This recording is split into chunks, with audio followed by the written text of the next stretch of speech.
Bem-vindos a Crônicas de OVNIs. Nos últimos 4 anos, o Brasil tem atraído a atenção de ufólogos em todo o mundo. Centenas de avistamentos alertam os investigadores do fenômeno OVNI e milhões de pessoas da possível existência de vida inteligente em outros planetas. Tem sido impossível, até agora, determinar o que e quem são, de onde vêm e por que nos visitam. A incógnita dessas luzes estranhas no céu é um mistério. Do que se tem certeza é que milhares de pessoas em diferentes regiões do Brasil já avistaram e têm provas disso. Guarujá, 1996. Testemunha, Mário dos Santos. Avistamento de um OVNI. Eu sou comerciante e no ano de 96, por volta mais ou menos das 8 ou 10 horas da noite, eu estava em frente à minha residência e notei um movimento, né, de um astro, que até então eu pensei que fosse um astro, né?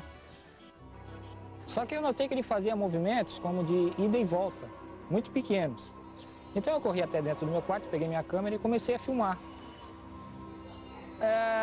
Como a câmera era muito pequena, né, eu procurei um posicionamento melhor para poder não balançar muito. Aí quando eu achei esse posicionamento, aí que eu tive a certeza que realmente aquilo não era uma estrela, né? Ele balançava de um lado para o outro, ele ia e voltava. Bom, isso durou mais ou menos uns 3, 4 minutos, essa filmagem.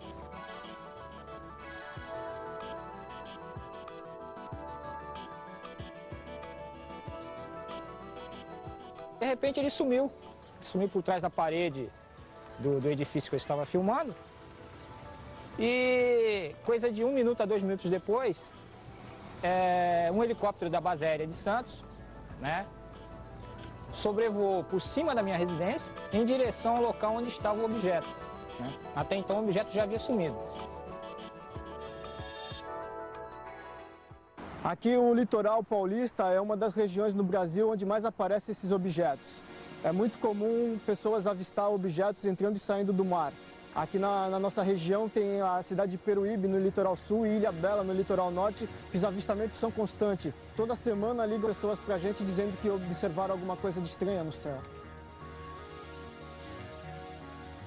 Nesse momento eu pedi até com minha esposa que telefonasse para a casa do Edson Boaventura Júnior, que é o presidente do Grupo Ufológico do Guarujá, e informasse a ele o que eu estava vendo no momento.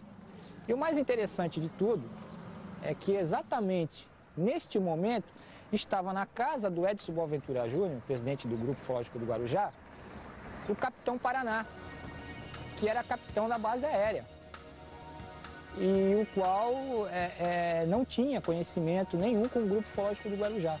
Justamente nesse dia ele estava visitando, fazendo uma visita para o Edson, né? E pedindo ao Edson que mostrasse alguns materiais, né, do grupo, fotografias, filmagens.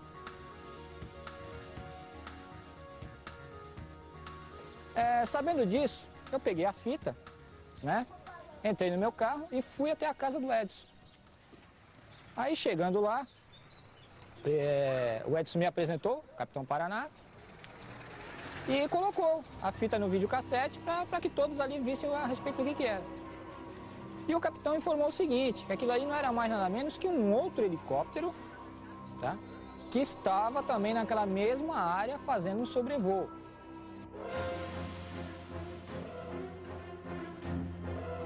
Se era um helicóptero, por que ele ia para a direita e para a esquerda e ficava parado naquele sentido? Ele me disse que não que ele ia para a direita e para a esquerda, mas que vinha em direção à pessoa que estava filmando e não vinha em uma linha reta.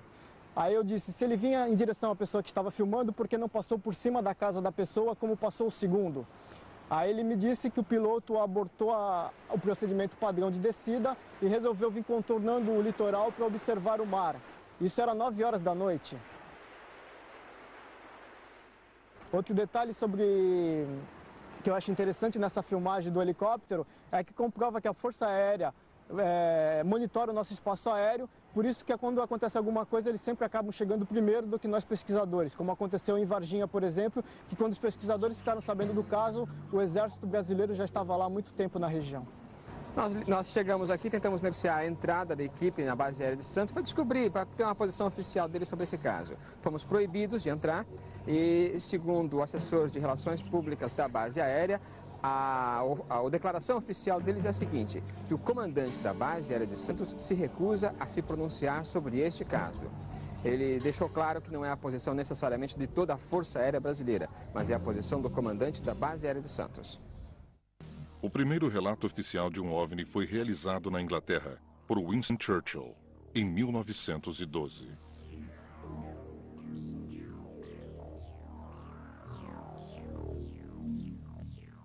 No próximo bloco, conheceremos uma família de São Paulo que filmou, da varanda de sua casa, a trajetória aérea de um OVNI que sobrevoava seu bairro. Eu já estava quase, acreditando naquilo que eu estava vendo, né? Que meu irmão ligou e aí nós contamos para ele o que estava acontecendo e ele falou, olha, pega a câmera e vai filmar, né? Porque realmente não pode perder essa oportunidade, né? Ao mesmo tempo que eu sentia medo, eu sentia... sei lá, alegre. Crônicas de OVNIs.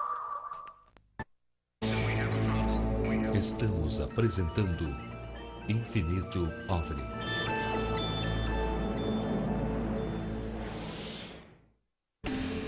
Vamos apresentar Infinito OVNI.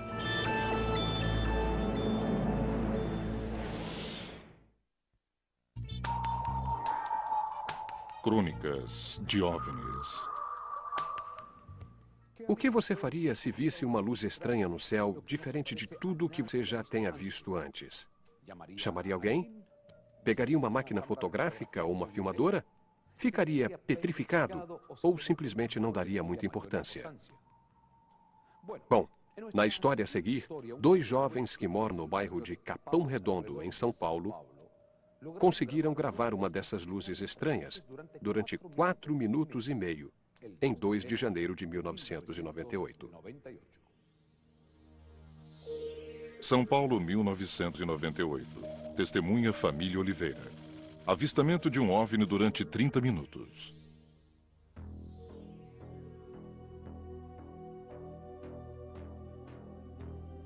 Nesse dia eu estava sentado no sofá da minha sala, quando eu observei uma luz, uma pequena esfera, a uma distância bastante grande, uns 2 quilômetros por aí de distância. E para mim era uma esfera comum. Eu achei até que fosse um balão, alguma coisa do tipo, um avião. E estava observando o céu normalmente, né? Quando nós começamos a observar direito a esfera, ela começou a fazer uns movimentos meio estranhos. Dá mais um, dá mais um. Falou, chega. Tá bom, deixa assim. Fernando, conseguimos pegar.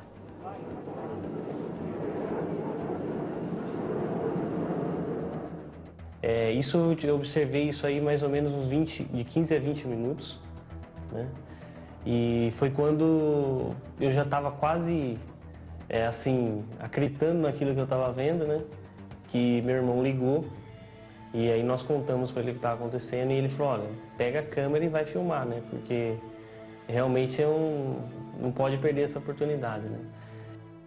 Catiúcia da Cunha Lopes e seu primo Alain Bruno se encarregaram de filmar esta luz nos céus do litoral paulista.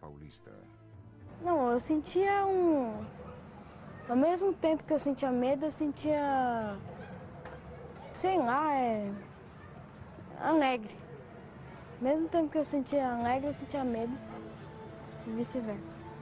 Eu acho assim, foi uma das coisas mais importantes para mim que fez eu pensar a respeito. Antes eu não acreditava, sempre eu via relatos assim, não acreditava. Depois, né, que eu tive a visão, que todo mundo viu, foi uma coisa muito legal, porque assim, foi uma coisa nova pra gente, fez a gente procurar mais, saber mais sobre isso. Foi muito bom. Nossa, Fernando! Peraí, vou ligar a câmera aí, você dá o zoom. É uma bolinha. Não, deixa assim, deixa assim. E ela filmou 2 minutos, filmou os primeiros 2 minutos. E eu filmei os 2 minutos últimos.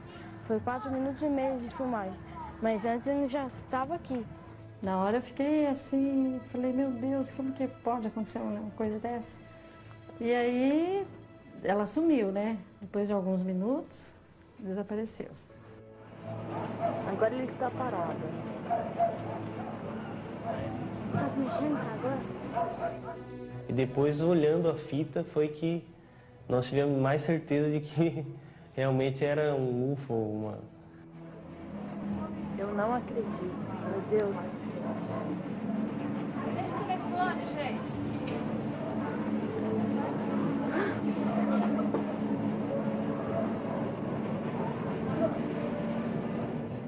Quando Valdir Mariano chegou em casa, os meninos mostraram o vídeo do que haviam visto.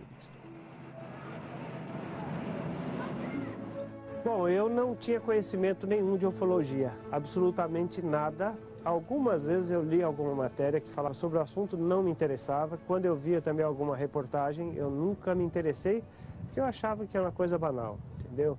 Quando eu vi esse suposto OVNI, é um OVNI, né? Então eu levei na Rede Bandeirantes e o apresentador me perguntou, o que é essa luz? Eu respondi, um OVNI. Ah, você está dizendo que é um disco voador? Eu falei, não, OVNI, estou dizendo que é um objeto voador não identificado. Até então, até que prove o contrário, para mim é um OVNI. Vai ser disco voador ou uma outra coisa qualquer, também não sei. Depois que nós tomamos conhecimento da filmagem de Capão Redondo, nós fomos atrás da pessoa que fez a filmagem, conseguimos uma cópia e, no primeiro instante, nós imaginamos que poderia ser alguém empinando uma pipa e teria pego essas lanternas que é feito com papel de seda para colocar em balões juninhos. Imaginamos que seria isso, uma vela dentro acesa, amarrada na linha.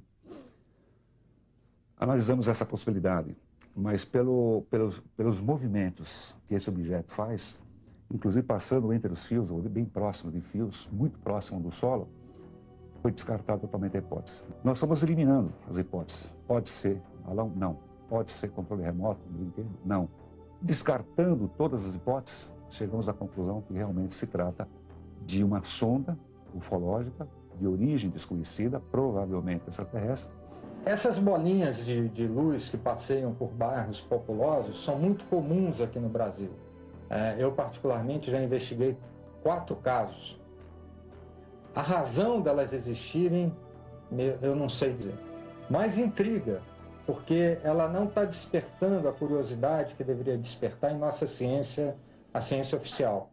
Nós temos um fenômeno que está registrado em vídeo, que pode ser colocado a toda a prova da ciência, mas que não está despertando o interesse oficial da nossa ciência. Isso que eu acho o problema maior.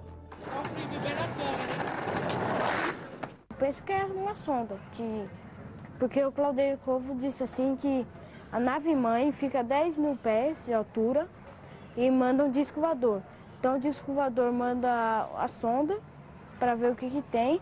Depois da sondagem, a sonda volta para o disco voador, o disco voador volta para dentro da nave-mãe. Eu acredito que as sondas ufológicas são usadas para fazer algum tipo de estudo no ambiente. Um disco voador, se quer entrar aqui nessa sala, não vai conseguir, é muito grande. Então eles colocam um objeto pequenininho, que consegue entrar facilmente em lugares menores, e deve ser um equipamento que tem muitos sensores, tipo câmera, tipo microfone. Então eles devem medir, eles devem registrar as imagens, som, devem medir, captar calor, temperatura ambiente, a umidade relativa do ambiente, ou seja, eles conseguem com isso registrar totalmente o ambiente. A gente não consegue explicar, foi uma coisa muito maravilhosa, muito rápida. A gente tem que acreditar nisso, né? Foi ele que disse, ele que sabe, ele que pesquisa. Nós fizemos várias simulações para se determinar o tamanho do objeto. E hoje, com certeza, eu posso afirmar que esse objeto era uma bola luminosa de 20 centímetros de diâmetro. Existem várias referências, quando se vê o vídeo, em que podemos fazer projeções sobre essas referências e assim se determinar com um grau de certeza o diâmetro desse objeto. Eu fico imaginando, pensando, às vezes eu fico parada pensando o que poderia ser. Apesar de todo mundo falar, né, o que é, eu fico imaginando que pode ter sido aquilo, né? Eu também não acreditava muito. Depois que eu vi, que eu fui vendo que era tudo verdade, o que nos falavam na TV, que aparecia nas revistas. Foi isso que eu fui adquirindo as informações, que eu fui acreditando mais ainda nessa hipótese de existir ETs em outros planetas, entendeu?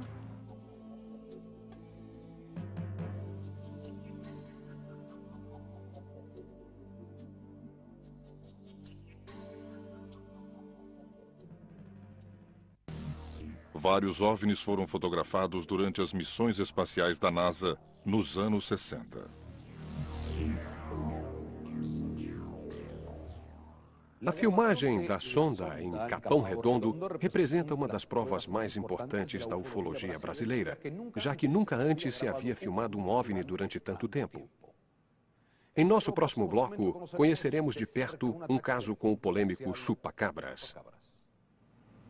Todas as patas estavam mortas, com perfurações no lado esquerdo, na região do coração. Veio muita gente aqui, veio e tal, foi o chupacabra, eu não sabia o que era, né? Eu sei que estava tudo morto aí. Apenas retiraram umas penas do seu pescoço e abandonaram, como se uma coisa inteligente quisesse somente talvez o hormônio feminino. Crônicas de OVNIs. Estamos apresentando Infinito OVNI.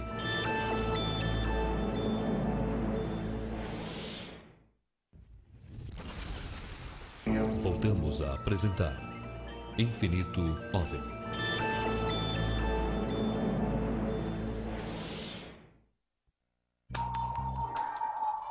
Crônicas de OVNIs. A febre do chupa-cabras ocupa as páginas de revistas e jornais desde 1995. Dizem que essa estranha criatura, que para muitos é de origem extraterrestre, ataca animais de fazendas, chupando-lhes todo o sangue do corpo. Crônicas de OVNIs esteve com o senhor José Ângelo Cajueiro, dono de uma fazenda invadida pelo polêmico chupa-cabras. Fazenda Próxima a Santos, 1997. Testemunha senhor José Alves Cajueiro. Ataque de chupa-cabras.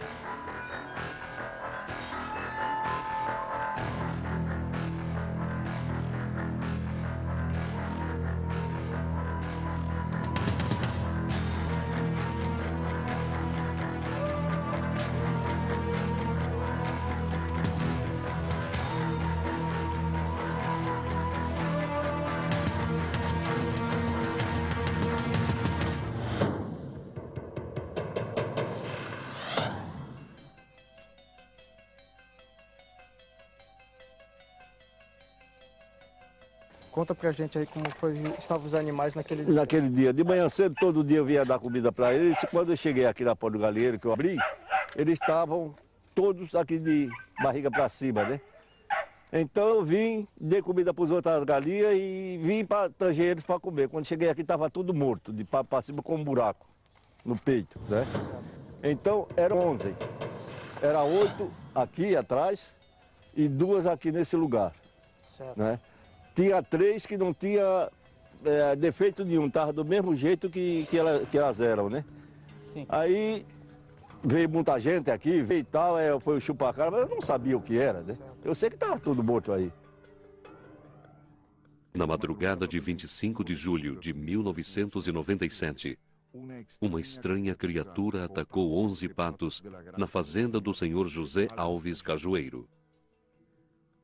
Os animais não tinham marcas de agressão, não havia uma gota de sangue no local e apresentavam uma pequena perfuração perto do pescoço. O mais interessante é que seu Cajueiro, no momento, procurou, nós também tivemos depois, não havia nenhuma marca no solo. As patas que estavam mortas tinham somente uma perfuração ao lado esquerdo, sem nenhuma mancha de sangue. Interessante que qualquer animal, cachorro, raposa, gato que tivesse atacado, teria o animal se debatido, talvez estivesse bem sujo de sangue, né? E não havia sequer, as penas estavam totalmente brancas em volta das patas. Agora, o interessante foi que, junto desses, haviam galinhas e 2 patos, 2 machos, que um deles foi atacado. Apenas retiraram as penas do seu pescoço e abandonaram, como se uma coisa inteligente quisesse somente, talvez, o hormônio feminino. Todas as patas estavam mortas, com perfurações no lado esquerdo, na região do coração. Como já fazia tempo que elas estavam expostas, as próprias galinhas já estavam comendo a ferida. Peguei as 3 patas que estavam mais intactas, levei para uma veterinária conhecida minha, chamada Inês Matsumoto, que fez a autópsia e constatou, nas 3 patas que ela abriu, que elas haviam morrido com hemorragia interna. Todas elas estavam com o pulmão estourado. E, segundo ela, o que causaria isso seria uma dor muito forte, um estresse muito grande a qual o animal havia passado. E eu recebi, acho que em menos de deixa eu ver, morreu na noite anterior, acho que em menos de 8 horas eu recebi esse material. E estava como tivesse morrido naquela hora. Todos os animais praticamente límpidos, sem espirros, sem respingos de sangue. Somente a lesão, né? A lesão, e com o mínimo ou quase nada de sangue ao redor dessa lesão.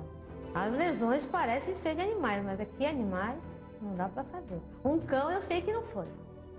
Eu estou mais acostumada a lidar com lacerações, mordidas de cães. Um cão eu te digo que não foi. Na minha profissão, geralmente um predador não faria esse tipo igual de lesão. Seria lesões mais dilacerantes, porque um predador mataria para se defender ou para se alimentar desse animal. E uma sequência de animais e lesões iguais, na natureza realmente a gente não encontra esse tipo de lesão. Realmente não sei nem dizer. É um mistério. Os investigadores do caso contataram outros médicos veterinários com experiência em casos similares para comparar os resultados de suas investigações. Eu vi muitos animais mortos, não imediatamente após a morte, né? Mas até 4 dias, o caso mais curioso que eu acompanhei, um ganso morto há 4 dias, que havia sido inclusive enterrado, né? E que não apresentava nenhum tipo de deteriorização, né? Apenas uma lesão característica na região peitoral. Tinha todos os órgãos, não faltava nada. Todos os órgãos estavam íntegros, apenas essa ruptura enorme no orifício aqui na região do peito.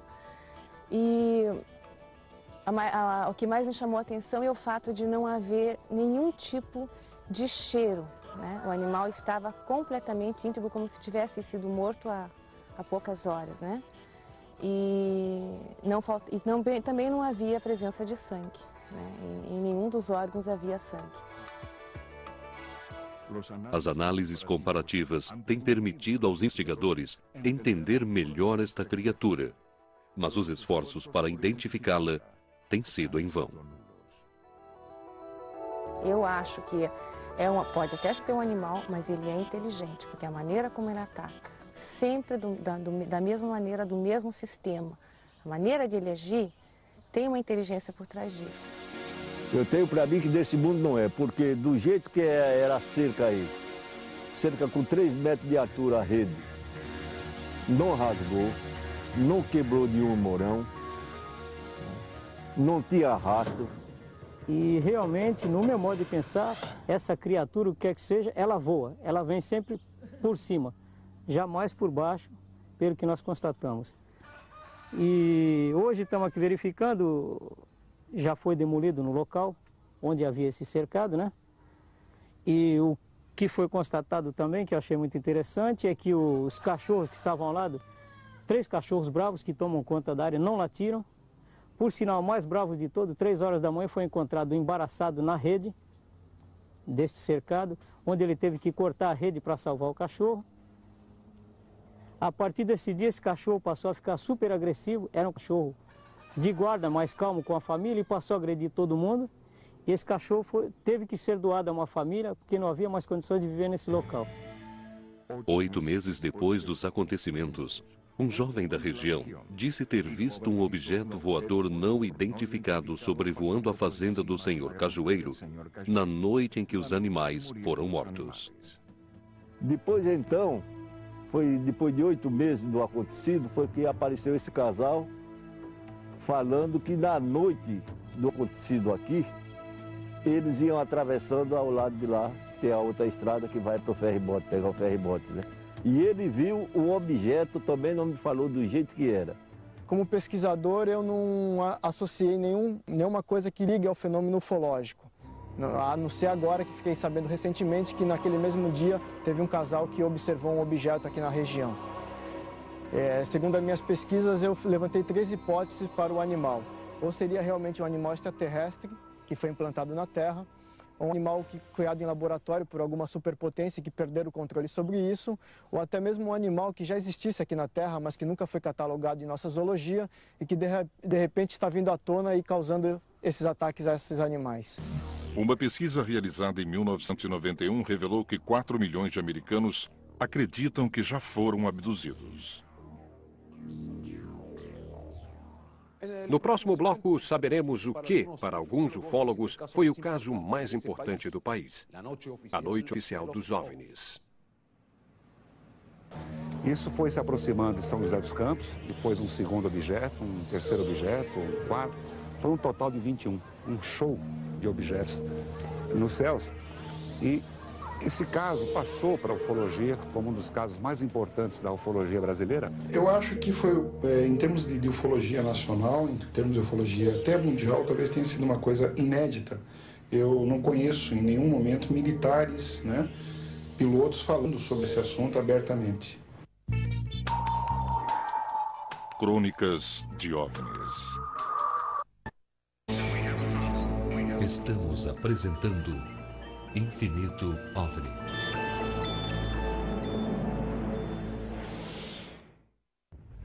Voltamos a apresentar Infinito OVNI.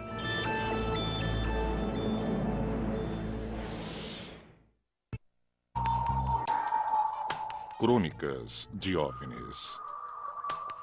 Na noite de 19 de maio de 1986, as autoridades da Força Aérea Brasileira detectaram 21 objetos voadores não identificados na região sudeste do Brasil. A notícia se espalhou com tanta rapidez e teve tanta importância que até mesmo o Ministério da Aeronáutica admitiu publicamente a presença de OVNIs nos céus brasileiros. Os investigadores do fenômeno denominaram de Noite Oficial dos OVNIs. Sudeste do Brasil, 20 de maio de 1986. Testemunhas pilotos da Força Aérea. Avistamento de 21 OVNIs. Em 19 de maio de 86, o coronel Osiris Silva tinha ido a Brasília. Ele acabou recebendo da presidência da nação, o nosso presidente Sarney. Ele deixou a Embraer e assumiu a Petrobras. Quando ele vinha retornando para São Paulo junto com o comandante Alcir, de repente ele foi alertado pelo rádio do avião de que tinha objetos estranhos no céu. E ele pediu orientação em que direção que estava, foi com o avião naquela direção e passou a perseguir um desses objetos. Isso foi se aproximando de São José dos Campos, depois um segundo objeto, um terceiro objeto, um quarto. Foi um total de 21, um show de objetos. Houve podemos dizer assim, uma espécie de tentativa, né, de enquadrá-los nos radares e nesse exato momento os objetos se afastavam. Desenvolviam movimentos inteligentes e qualquer tentativa, né, de aproximação não era muito difícil para os pilotos. Esse caso passou para a ufologia como um dos casos mais importantes da ufologia brasileira, porque o próprio ministro, o brigadeiro Otávio Moreira Lima, veio a público e falou abertamente sobre esses objetos. Não só falou da presença desses 21 OVNIs dos céus do Brasil, como também colocou à disposição os pilotos, que levantaram o voo 3 caças Mirage e 3 F-5, levantaram o voo a perseguir. E ele colocou à disposição os pilotos para falar sobre o assunto. Toda vez que é detectado algum objeto não identificado, evidentemente há um processo bastante eficiente de verificar se foi alguma aeronave que está voando sem um plano de voo aprovado, etc. Mas quando se comprova que é algo diferente, as aeronaves então são acionadas. Eu acho que foi, em termos de ufologia nacional, em termos de ufologia até mundial, talvez tenha sido uma coisa inédita. Eu não conheço em nenhum momento militares, né, pilotos falando sobre esse assunto abertamente.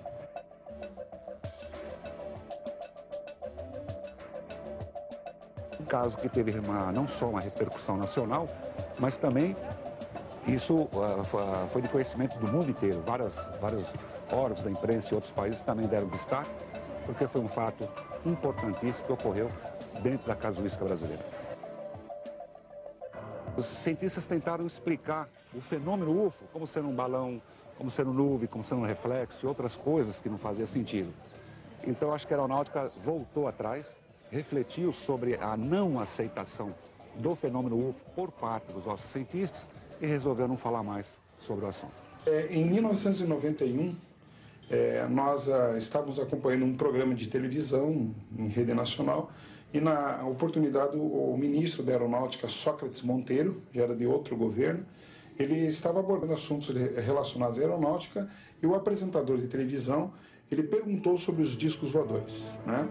O ministro respondeu que em 30 anos de aeronáutica que ele tinha, jamais havia ocorrido um único incidente envolvendo objetos voadores não identificados.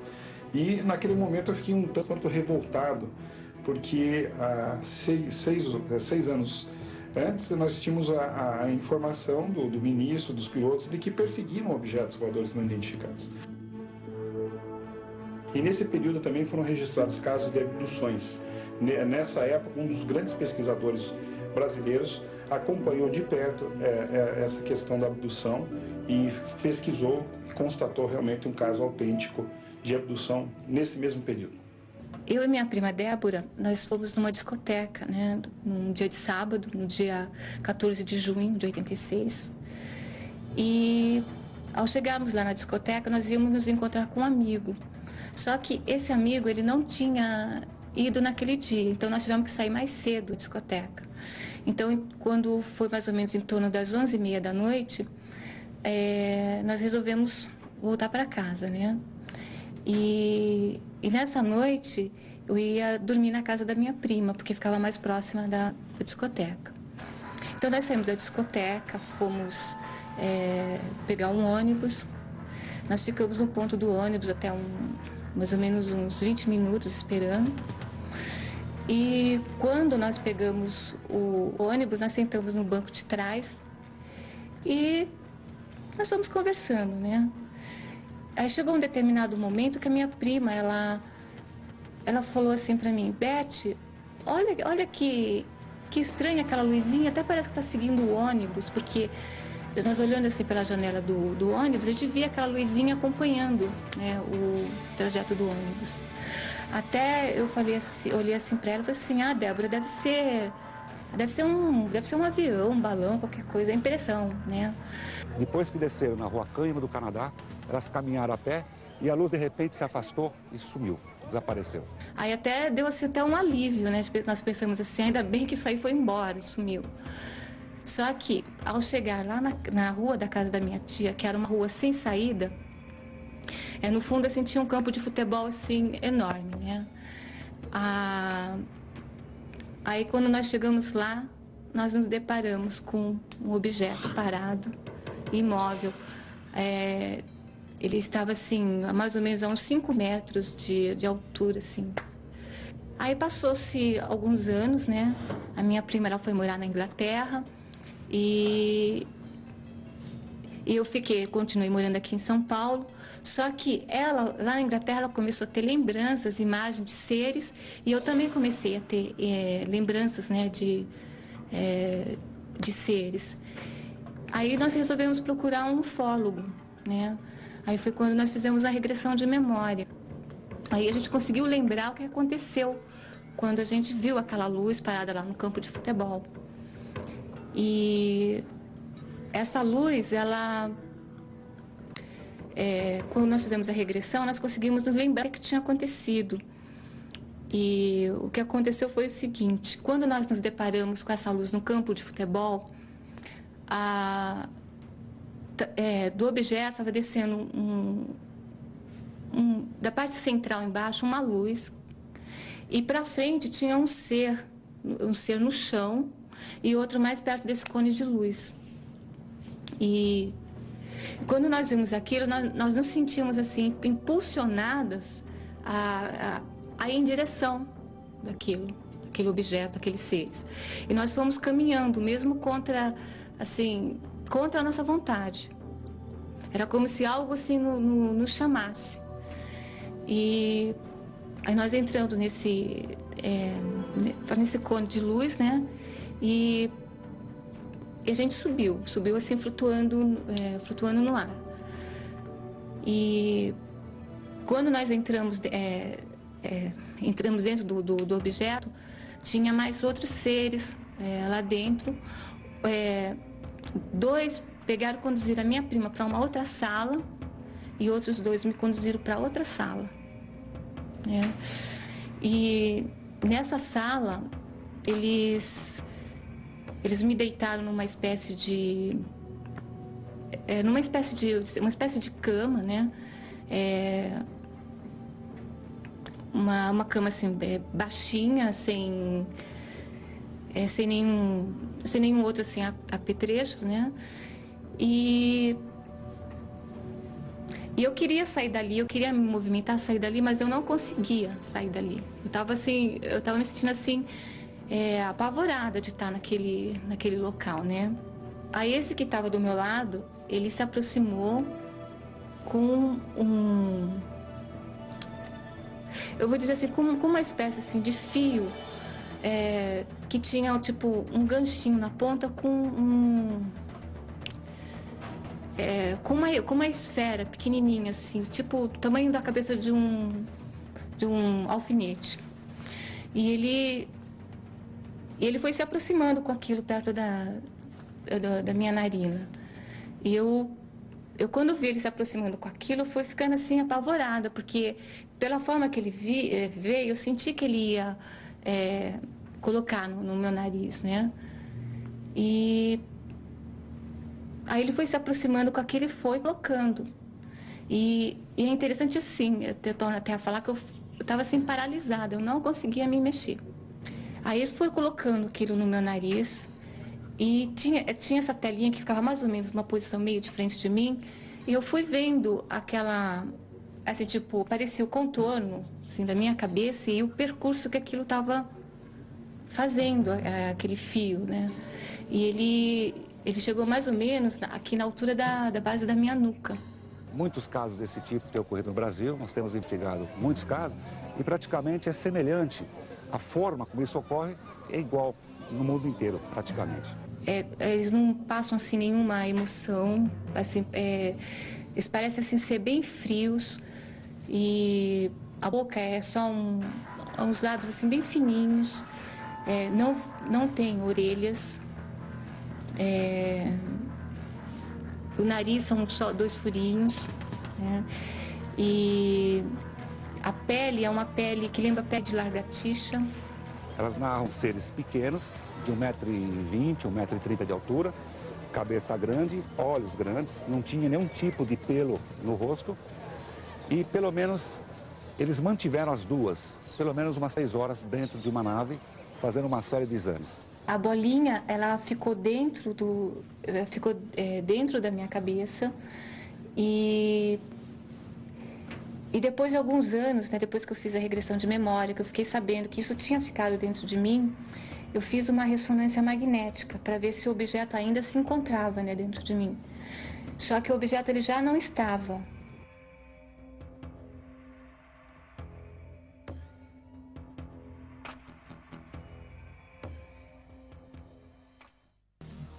Em 1961 foi investigado pela primeira vez um caso de abdução com hipnose.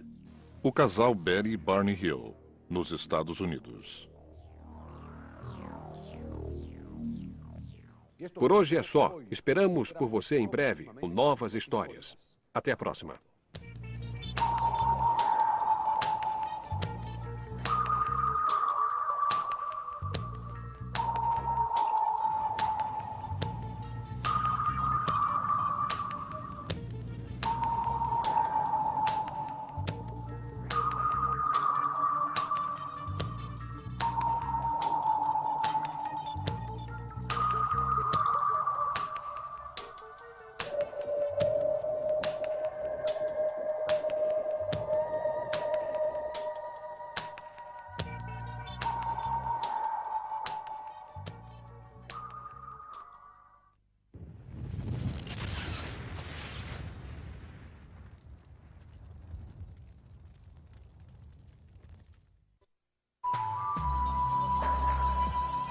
Voltaremos dentro de instantes.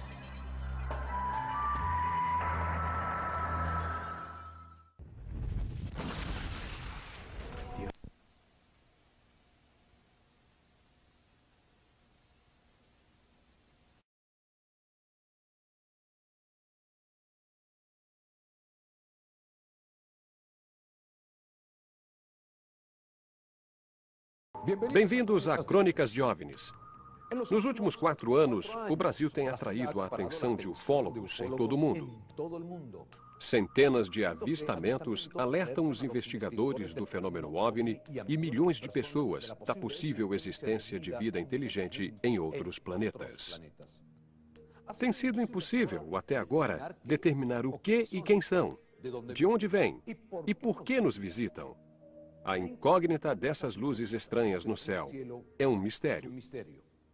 Do que se tem certeza é que milhares de pessoas em diferentes regiões do Brasil já avistaram e têm provas disso. Guarujá, 1996. Testemunha, Mário dos Santos. Avistamento de um OVNI. Eu sou comerciante e no ano de 96, por volta mais ou menos das 8 ou 10 horas da noite, eu estava em frente à minha residência e notei um movimento, né, de um astro, que até então eu pensei que fosse um astro, né? Só que eu notei que ele fazia movimentos como de ida e volta, muito pequenos. Então eu corri até dentro do meu quarto, peguei minha câmera e comecei a filmar. Como a câmera era muito pequena, né, eu procurei um posicionamento melhor para poder não balançar muito. Aí quando eu achei esse posicionamento, aí que eu tive a certeza que realmente aquilo não era uma estrela, né? Ele balançava de um lado para o outro, ele ia e voltava. Bom, isso durou mais ou menos uns 3, 4 minutos, essa filmagem.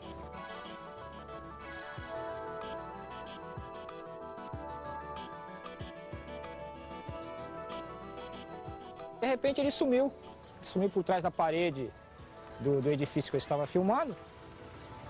E coisa de 1 minuto a 2 minutos depois, um helicóptero da base aérea de Santos, né, sobrevoou por cima da minha residência em direção ao local onde estava o objeto, né? Até então o objeto já havia sumido. Aqui o litoral paulista é uma das regiões no Brasil onde mais aparecem esses objetos. É muito comum pessoas avistar objetos entrando e saindo do mar. Aqui na nossa região tem a cidade de Peruíbe, no litoral sul, e Ilhabela, no litoral norte, que os avistamentos são constantes. Toda semana ligam pessoas pra gente dizendo que observaram alguma coisa de estranha no céu. Nesse momento eu pedi até com minha esposa que telefonasse para a casa do Edson Boaventura Júnior, que é o presidente do grupo ufológico do Guarujá, e informasse a ele o que eu estava vendo no momento. E o mais interessante de tudo é que exatamente neste momento estava na casa do Edson Boaventura Júnior, presidente do grupo ufológico do Guarujá, o capitão Paraná, que era capitão da base aérea, e o qual não tinha conhecimento nenhum com o grupo ufológico do Guarujá.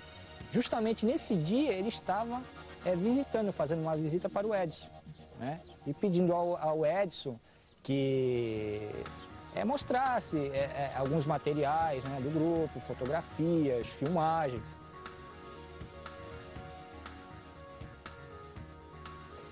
Sabendo disso, eu peguei a fita né? Entrei no meu carro e fui até a casa do Edson. Aí chegando lá, o Edson me apresentou, o Capitão Paraná, e colocou a fita no videocassete para que todos ali vissem a respeito do que era. E o capitão informou o seguinte, que aquilo aí não era mais nada menos que um outro helicóptero, tá? Que estava também naquela mesma área fazendo um sobrevoo.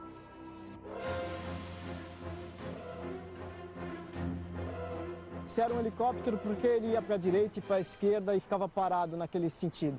Ele me disse que não é que ele ia para a direita e para a esquerda, mas que vinha em direção à pessoa que estava filmando e não vinha em uma linha reta. Aí eu disse, se ele vinha em direção à pessoa que estava filmando, por que não passou por cima da casa da pessoa como passou o segundo? Aí ele me disse que o piloto abortou o procedimento padrão de descida e resolveu vir contornando o litoral para observar o mar. Isso era 9 horas da noite.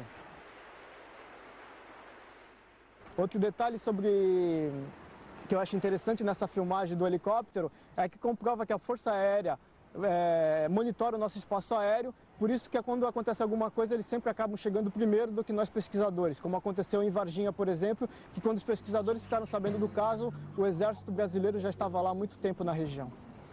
Nós chegamos aqui, tentamos negociar a entrada da equipe na base aérea de Santos para descobrir, para ter uma posição oficial dele sobre esse caso. Fomos proibidos de entrar e, segundo o assessor de relações públicas da base aérea, a declaração oficial deles é a seguinte, que o comandante da base aérea de Santos se recusa a se pronunciar sobre este caso. Ele deixou claro que não é a posição necessariamente de toda a Força Aérea Brasileira, mas é a posição do comandante da base aérea de Santos. O primeiro relato oficial de um OVNI foi realizado na Inglaterra por Winston Churchill, em 1912.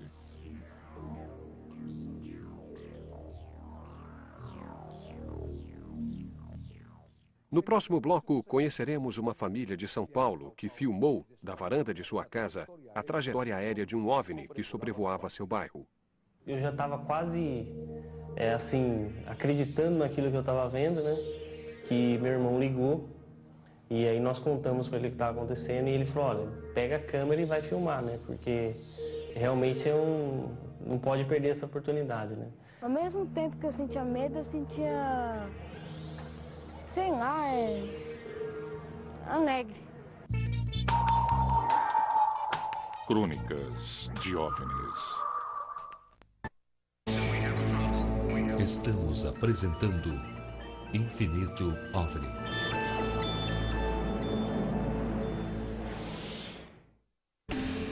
Vamos apresentar Infinito OVNI.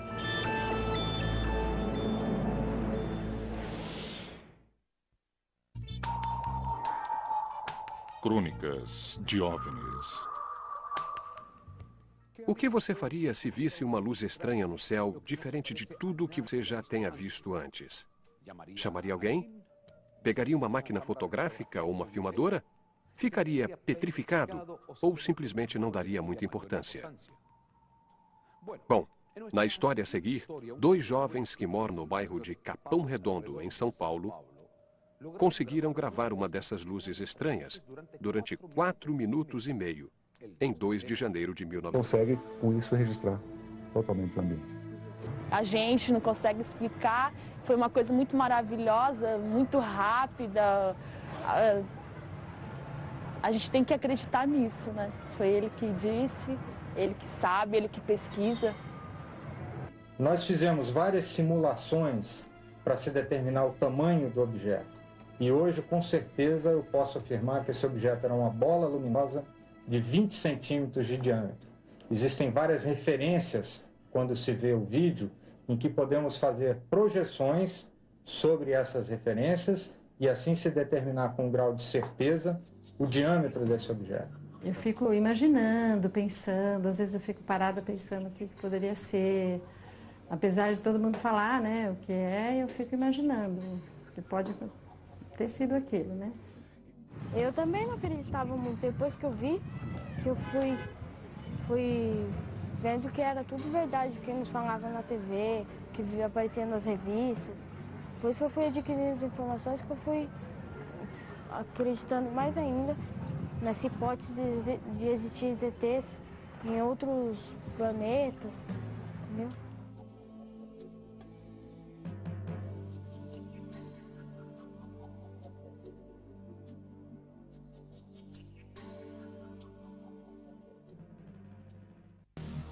Vários OVNIs foram fotografados durante as missões espaciais da NASA nos anos 60.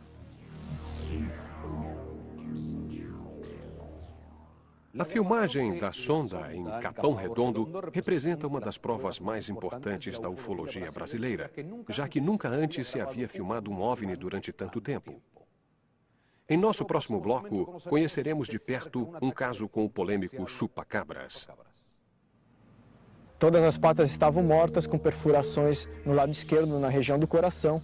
Veio muita gente aqui, veio e tal, foi o chupa-cabra, eu não sabia o que era, né? Eu sei que estava tudo morto aí. Apenas retiraram as penas do seu pescoço e abandonaram, como se uma coisa inteligente quisesse somente, talvez, o hormônio feminino. Crônicas de OVNIs. Estamos apresentando Infinito OVNI.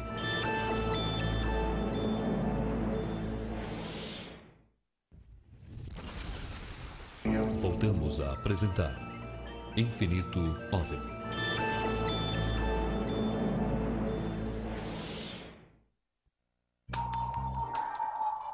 Crônicas de OVNIs.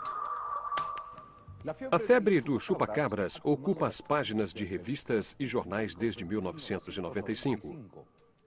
Dizem que essa estranha criatura, que para muitos é de origem extraterrestre, ataca animais de fazendas, chupando-lhes todo o sangue do corpo.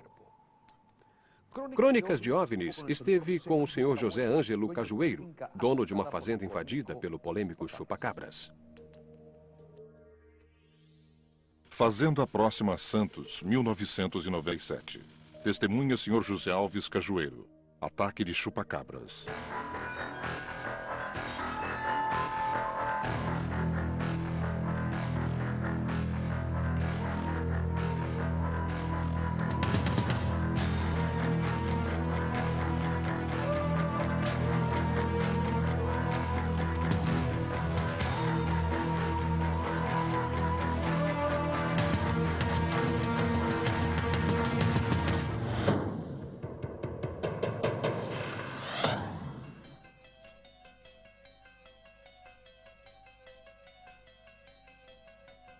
Conta pra gente aí como estavam os animais naquele dia. Naquele dia. De manhã cedo, todo dia eu vinha dar comida para eles. Quando eu cheguei aqui na porta do galinheiro, que eu abri, eles estavam todos aqui de barriga para cima, né?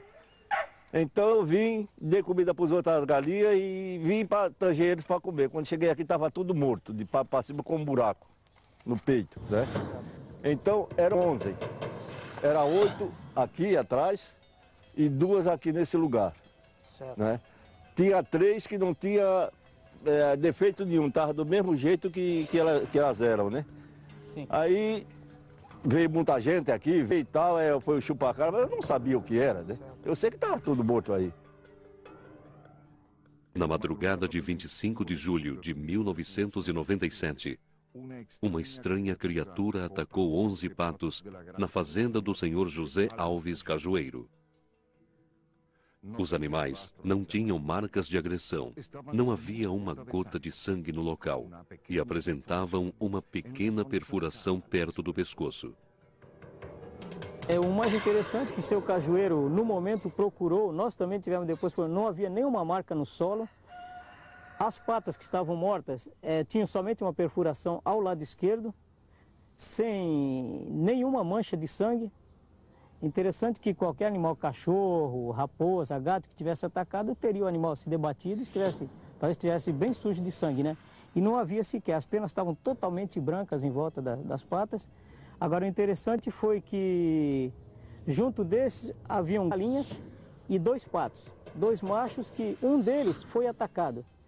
Apenas retiraram as penas do seu pescoço e abandonaram, como se uma coisa inteligente quisesse somente talvez o hormônio feminino.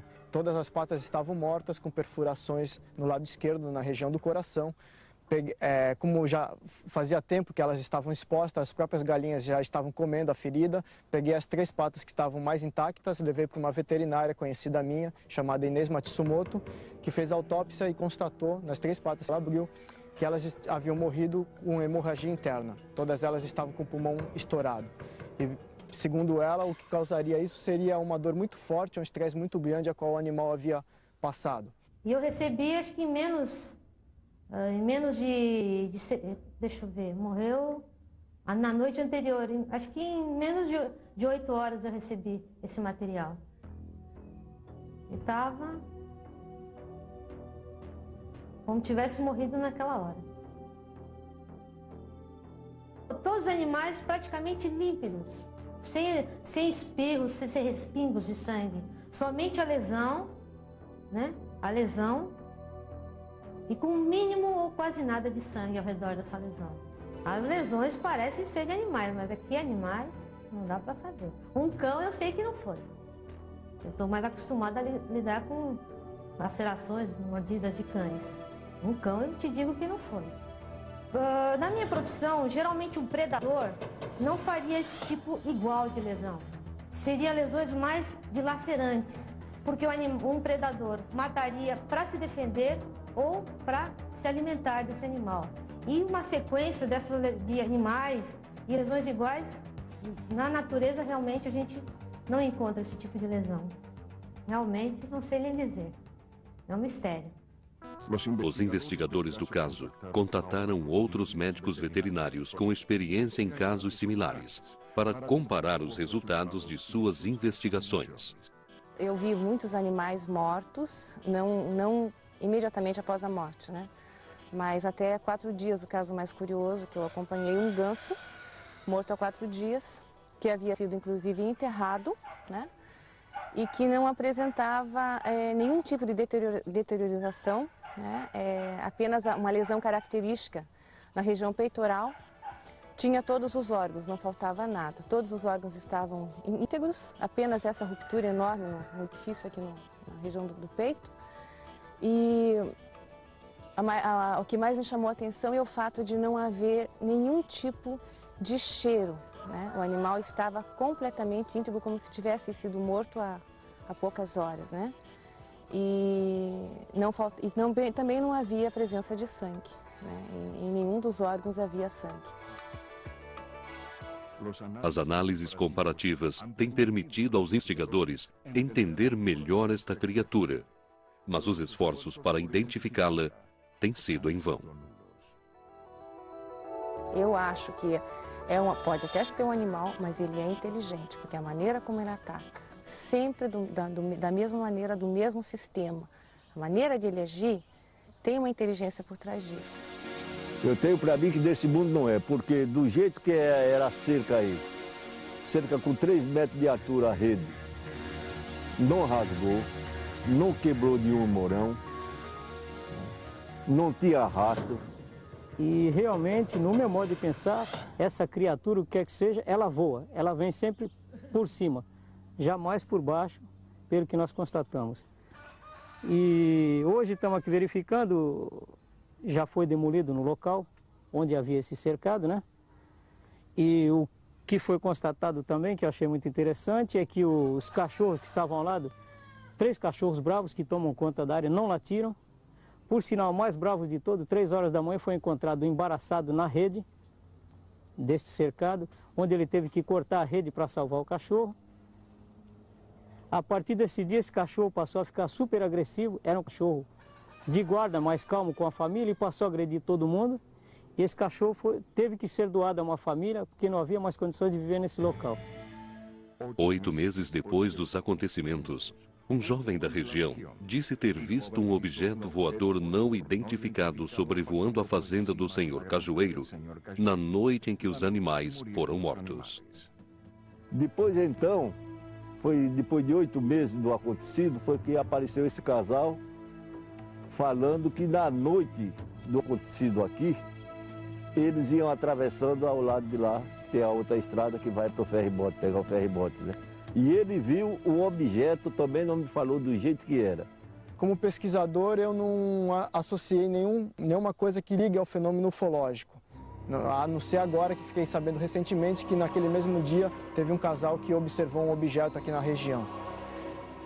Segundo as minhas pesquisas, eu levantei 3 hipóteses para o animal. Ou seria realmente um animal extraterrestre que foi implantado na Terra, um animal criado em laboratório por alguma superpotência que perderam o controle sobre isso, ou até mesmo um animal que já existisse aqui na Terra, mas que nunca foi catalogado em nossa zoologia e que de repente está vindo à tona e causando esses ataques a esses animais. Uma pesquisa realizada em 1991 revelou que 4 milhões de americanos acreditam que já foram abduzidos. No próximo bloco, saberemos o que, para alguns ufólogos, foi o caso mais importante do país: a Noite Oficial dos OVNIs. Isso foi se aproximando de São José dos Campos, depois um segundo objeto, um terceiro objeto, um quarto. Foi um total de 21, um show de objetos nos céus. E esse caso passou para a ufologia como um dos casos mais importantes da ufologia brasileira. Eu acho que foi, em termos de ufologia nacional, em termos de ufologia até mundial, talvez tenha sido uma coisa inédita. Eu não conheço em nenhum momento militares, né, pilotos falando sobre esse assunto abertamente. Crônicas de OVNIs. Estamos apresentando Infinito OVNI.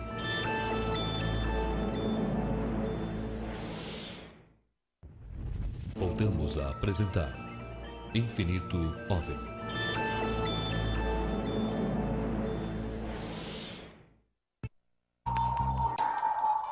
Crônicas de OVNIs. Na noite de 19 de maio de 1986, as autoridades da Força Aérea Brasileira detectaram 21 objetos voadores não identificados na região sudeste do Brasil. A notícia se espalhou com tanta rapidez e teve tanta importância que até mesmo o Ministério da Aeronáutica admitiu publicamente a presença de OVNIs nos céus brasileiros. Os investigadores do fenômeno denominaram de Noite Oficial dos OVNIs. Sudeste do Brasil, 20 de maio de 1986. Testemunhas pilotos da Força Aérea. Avistamento de 21 OVNIs. Em 19 de maio de 86, o coronel Osiris Silva tinha ido a Brasília. Ele acabou recebendo da presidência da nação, o nosso presidente Sarney. Ele deixou a Embraer e assumiu a Petrobras. Quando ele vinha retornando para São Paulo junto com o comandante Alcir, de repente ele foi alertado pelo rádio do avião de que tinha objetos estranhos no céu. E ele pediu orientação em que direção que estava, foi com o avião naquela direção e passou a perseguir um desses objetos. Isso foi se aproximando de São José dos Campos, depois um segundo objeto, um terceiro objeto, um quarto. Foi um total de 21, um show de objetos. Houve podemos dizer assim, uma espécie de tentativa, né, de enquadrá-los nos radares e nesse exato momento os objetos se afastavam. Desenvolviam movimentos inteligentes e qualquer tentativa, né, de aproximação não era muito difícil para os pilotos.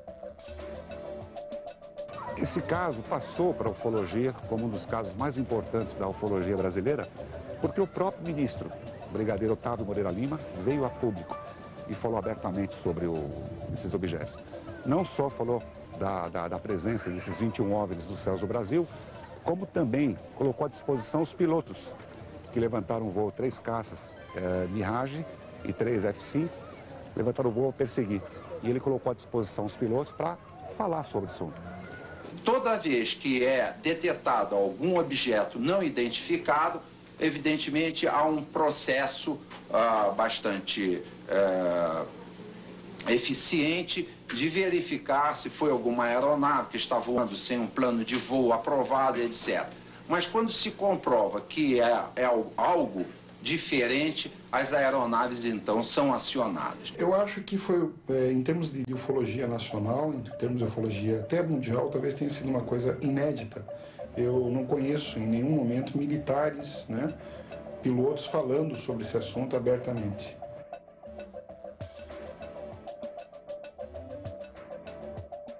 Um caso que teve não só uma repercussão nacional, mas também isso foi de conhecimento do mundo inteiro. Vários órgãos da imprensa e outros países também deram destaque, porque foi um fato importantíssimo que ocorreu dentro da casuística brasileira. Os cientistas tentaram explicar o fenômeno UFO como sendo um balão, como sendo nuvem, como sendo um reflexo e outras coisas que não faziam sentido. Então, acho que a aeronáutica voltou atrás, refletiu sobre a não aceitação do fenômeno UFO por parte dos nossos cientistas e resolveu não falar mais sobre o assunto. Em 1991, nós estávamos acompanhando um programa de televisão em rede nacional e, na oportunidade, o ministro da Aeronáutica, Sócrates Monteiro, já era de outro governo, ele estava abordando assuntos relacionados à aeronáutica e o apresentador de televisão, ele perguntou sobre os discos voadores, né? O ministro respondeu que em 30 anos de aeronáutica que ele tinha, jamais havia ocorrido um único incidente envolvendo objetos voadores não identificados. E naquele momento eu fiquei um tanto revoltado, porque há seis anos antes nós tínhamos a informação do ministro, dos pilotos, de que perseguiram objetos voadores não identificados. E nesse período também foram registrados casos de abduções. Nessa época, um dos grandes pesquisadores brasileiros acompanhou de perto essa questão da abdução e pesquisou e constatou realmente um caso autêntico de abdução nesse mesmo período. Eu e minha prima Débora, nós fomos numa discoteca, né, num dia de sábado, no dia 14 de junho de 86. E ao chegarmos lá na discoteca, nós íamos nos encontrar com um amigo. Só que esse amigo, ele não tinha ido naquele dia, então nós tivemos que sair mais cedo da discoteca. Então, quando foi mais ou menos em torno das 11h30 da noite, nós resolvemos voltar para casa, né? E nessa noite, eu ia dormir na casa da minha prima, porque ficava mais próxima da discoteca. Então, nós saímos da discoteca, fomos pegar um ônibus. Nós ficamos no ponto do ônibus até mais ou menos uns 20 minutos esperando. E quando nós pegamos o ônibus, nós sentamos no banco de trás e nós fomos conversando, né? Aí chegou um determinado momento que a minha prima, ela falou assim para mim: Beth, olha que estranha aquela luzinha, até parece que está seguindo o ônibus, porque nós olhando assim pela janela do ônibus, a gente via aquela luzinha acompanhando, né, o trajeto do ônibus. Até eu falei assim, olhei assim para ela e falei assim: ah, Débora, deve ser um avião, um balão, qualquer coisa, é impressão, né? Depois que desceram na rua Cânhamo do Canadá, elas caminharam a pé e a luz de repente se afastou e sumiu, desapareceu. Aí até deu assim até um alívio, né? Nós pensamos assim, ainda bem que isso aí foi embora, sumiu. Só que ao chegar lá na rua da casa da minha tia, que era uma rua sem saída, no fundo assim tinha um campo de futebol assim enorme, né? Aí quando nós chegamos lá, nós nos deparamos com um objeto parado, imóvel. Ele estava assim, a mais ou menos a uns 5 metros de altura, assim. Aí passou-se alguns anos, né? A minha prima, ela foi morar na Inglaterra e eu continuei morando aqui em São Paulo. Só que ela, lá na Inglaterra, ela começou a ter lembranças, imagens de seres, e eu também comecei a ter lembranças, né, de seres. Aí nós resolvemos procurar um ufólogo, né? Aí foi quando nós fizemos a regressão de memória. Aí a gente conseguiu lembrar o que aconteceu quando a gente viu aquela luz parada lá no campo de futebol. E essa luz, ela... quando nós fizemos a regressão, nós conseguimos nos lembrar o que tinha acontecido. E o que aconteceu foi o seguinte: quando nós nos deparamos com essa luz no campo de futebol, do objeto estava descendo da parte central embaixo uma luz, e para frente tinha um ser no chão e outro mais perto desse cone de luz. E quando nós vimos aquilo, nós nos sentimos assim impulsionadas a ir em direção daquele objeto, daqueles seres. E nós fomos caminhando, mesmo contra a nossa vontade. Era como se algo assim nos chamasse. E aí nós entramos nesse cone de luz, né? E a gente subiu assim flutuando no ar. E quando nós entramos dentro do objeto, tinha mais outros seres lá dentro. Dois pegaram e conduziram a minha prima para uma outra sala e outros dois me conduziram para outra sala. E 1998. São Paulo, 1998. Testemunha família Oliveira. Avistamento de um OVNI durante 30 minutos.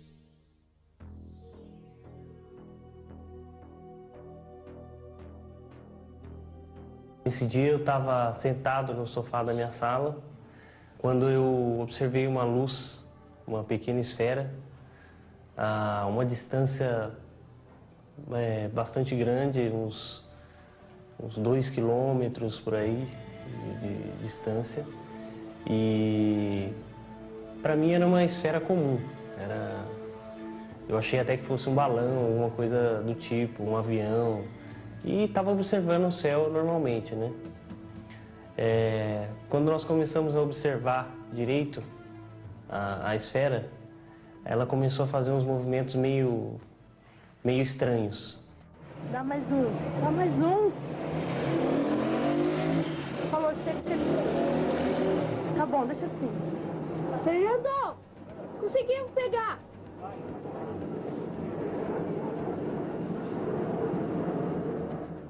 Eu observei isso aí mais ou menos de 15 a 20 minutos, né? E foi quando eu já estava quase, acreditando naquilo que eu estava vendo, né? Que meu irmão ligou e aí nós contamos para ele o que estava acontecendo e ele falou, olha, pega a câmera e vai filmar, né? Porque realmente não pode perder essa oportunidade, né? Catiúcia da Cunha Lopes e seu primo Alain Bruno se encarregaram de filmar esta luz nos céus do litoral paulista. Não, eu sentia ao mesmo tempo que eu sentia medo, eu sentia, sei lá, alegre. Ao mesmo tempo que eu sentia alegre, eu sentia medo e vice-versa.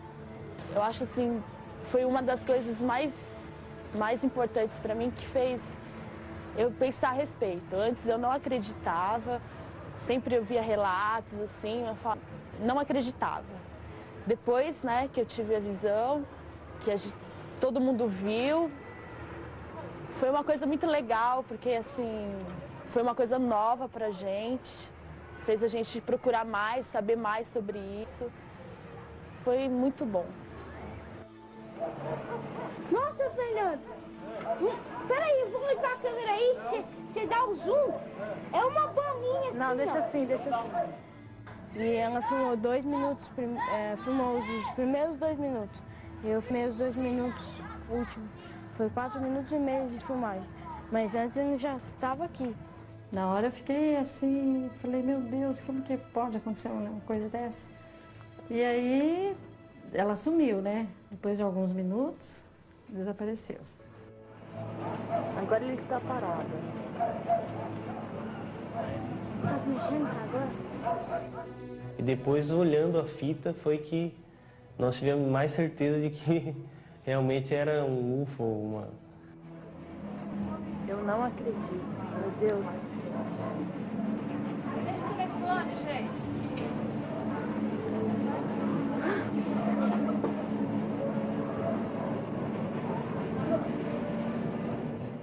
Quando Valdir Mariano chegou em casa, os meninos mostraram o vídeo do que haviam visto. Bom, eu não tinha conhecimento nenhum de ufologia, absolutamente nada. Algumas vezes eu li alguma matéria que falava sobre o assunto, não me interessava. Quando eu via também alguma reportagem, eu nunca me interessei, porque eu achava que era uma coisa banal, entendeu? Quando eu vi esse suposto OVNI, é um OVNI, né? Então eu levei na Rede Bandeirantes e o apresentador me perguntou, o que é essa luz? Eu respondi, um OVNI. Ah, você está dizendo que é um disco voador? Eu falei, não, OVNI, estou dizendo que é um objeto voador não identificado. Até então, até que prove o contrário, para mim é um OVNI. Vai ser disco voador ou uma outra coisa qualquer, também não sei. Depois que nós tomamos conhecimento da filmagem de Capão Redondo, nós fomos atrás da pessoa que fez a filmagem, conseguimos uma cópia e, no primeiro instante, nós imaginamos que poderia ser alguém empinando uma pipa e teria pego essas lanternas que é feito com papel de seda para colocar em balões juninhos. Imagino que seria isso, uma vela dentro acesa, amarrada na linha. Analisamos essa possibilidade, mas pelos movimentos que esse objeto faz, inclusive passando entre os fios, ou bem próximo de fios, muito próximo do solo, foi descartada totalmente a hipótese. Nós estamos eliminando as hipóteses. Pode ser balão? Não. Pode ser controle remoto, brinquedo? Não. Descartando todas as hipóteses, chegamos à conclusão que realmente se trata de uma sonda ufológica de origem desconhecida, provavelmente extraterrestre. Essas bolinhas de luz que passeiam por bairros populosos são muito comuns aqui no Brasil. Eu, particularmente, já investiguei 4 casos. A razão delas existirem, eu não sei dizer. Mas intriga, porque ela não está despertando a curiosidade que deveria despertar em nossa ciência, a ciência oficial. Nós temos um fenômeno que está registrado em vídeo, que pode ser colocado a toda a prova da ciência, mas que não está despertando o interesse oficial da nossa ciência. Isso que eu acho o problema maior. Penso que é uma sonda, porque o Claudeiro Corvo disse assim que a nave-mãe fica a 10.000 pés de altura e manda um disco voador. Então o disco voador manda a sonda para ver o que tem. Depois da sondagem, a sonda volta para o disco voador, o disco voador volta para dentro da nave-mãe. Eu acredito que as sondas ufológicas são usadas para fazer algum tipo de estudo no ambiente. Um disco voador, se quer entrar aqui nessa sala, não vai conseguir, é muito grande.